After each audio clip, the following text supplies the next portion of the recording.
Gaffer, you've mocked my weight, but you know I'm studying. Right. What advice would you give? Because obviously you've got a background Yeah. in surveying. So, I think you're doing quantity surveying. Yeah.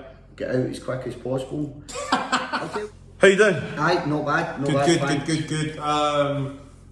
How's the club? Aye, doing well, just preparing for the Dundee game, obviously, and that's us just back off a 3-week break, so recruitment's coming together, got injuries back, COVID free, so as good as you could possibly be.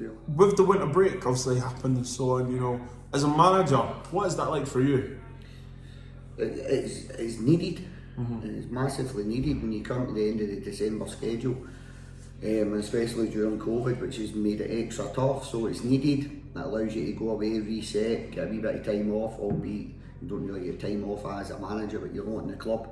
And generally in a normal calendar year, you'd take the boys away to a bit of sun, but this year obviously we couldn't travel, so we had to postpone that. But it's been good. Livy have been playing great football. Livy have been a great shape. You know, there's no secret to the defensive shape, the work that you and the coaches are doing now. You've just hired another coach, a very popular boy, around the local clubs. So what was your thoughts on that? I've knew Neely for 8 years. When I first came into Livingston, Neely was a coach here. I was well received by Neely. He was very good with me. Mark Burchell was the assistant, John McGlynn was the manager. Unfortunately, the year after, Neil's contract never got extended. It's always been in my head that if I could possibly bring Neely back in some capacity, I would like to do so. But you know I'm studying. Right. What advice would you give? Because obviously you've got a background in surveying. So, I think you're doing quantity surveying. Yeah. Get out as quick as possible. I'll tell you why, right? You're a number cruncher, you're on site, right? But I think you can put your talents to much better use in the construction industry. Okay. I've done it myself. My way onto the course, you kind of the first year, you've got project management, structural engineers, civil engineers, and everybody's doing the built environment course, but I was doing the QS part of it. And then the second year I diversified, I'm into project management, the construction project management.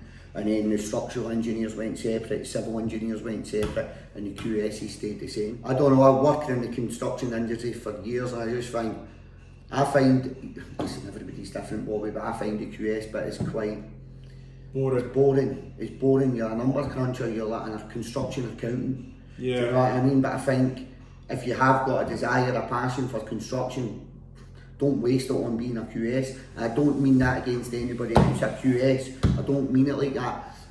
You can't really get your hands dirty, if that makes sense. Yeah. You're on site, you're counting bits of plasterboard, you're talking in linear meters, square footage, whereas when there's different aspects of the built environment. But I spent my first year there, and then I finished my 4th year honours degree, and I got a 2-1 degree. Not bad.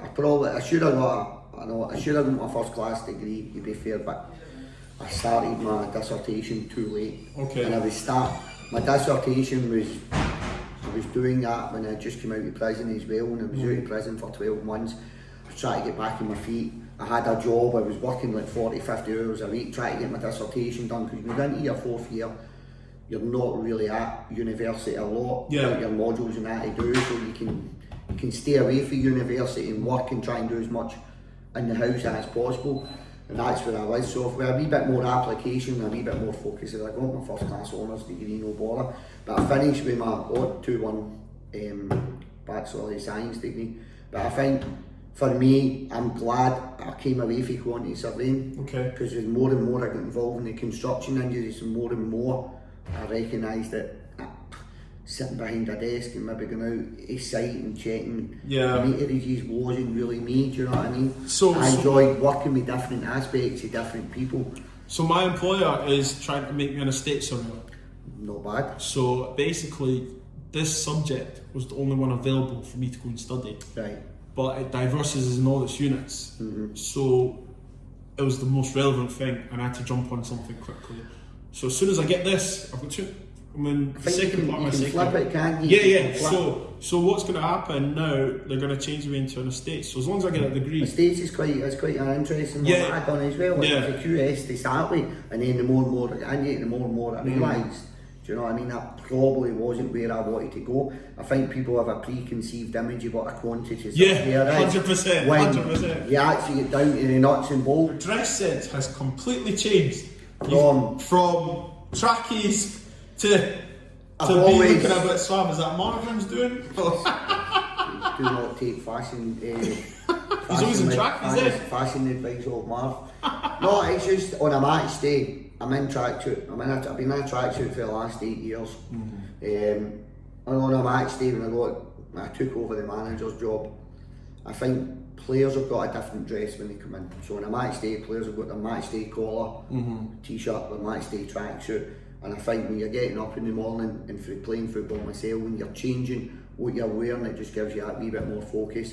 I think for the players to see me in a different attire, so to speak, it changes my mindset. It's a wee bit of psychology, and a wee bit of psychology for myself. If I get up this morning, put my trainers on, put my socks and my tracksuit on, I'm coming into work that I do every other day of the week. So I just find it different when I'm putting a wee bit more dressed, so to speak. No, you look well. You look well. Coming into the club, you're representing the club, and I think there's a wee bit of a psychology element with the players and myself. No, you look well. My mum's a fashionista, so I always look at how people are dressed. And I remember I came to the game, the Rangers game, and the first thing I noticed to my mate, I was like, "How nicely dressed you are." Would that have a pair of jeans on? No, I think a pair of jeans. I think you had a body warmer and stuff. Nice trainers, actually. I meant to ask you what made they were. No. I think I was jeans in a collar jumper at that point. I was making the transition. I knew in my head what I was going to do next year, and then I was going to go out and invest in a colour dress, pair of trousers, because it's not, to be honest, it's not something. I'm normally jeans and a t-shirt, man, do you know what I mean? So I made that transition from tracksuit to jeans and a collar jumper, and then to dress trousers and a collar jumper. But no, I think it's just the psychological element. You play junior football yourself. On a Saturday, you're getting up, you're putting your match day tracksuit on, in your brain, you're focused. It's match day, and I'm getting in a game day mode. Thank you so much for your time today. No problem. You're a gentleman. No You're a gentleman.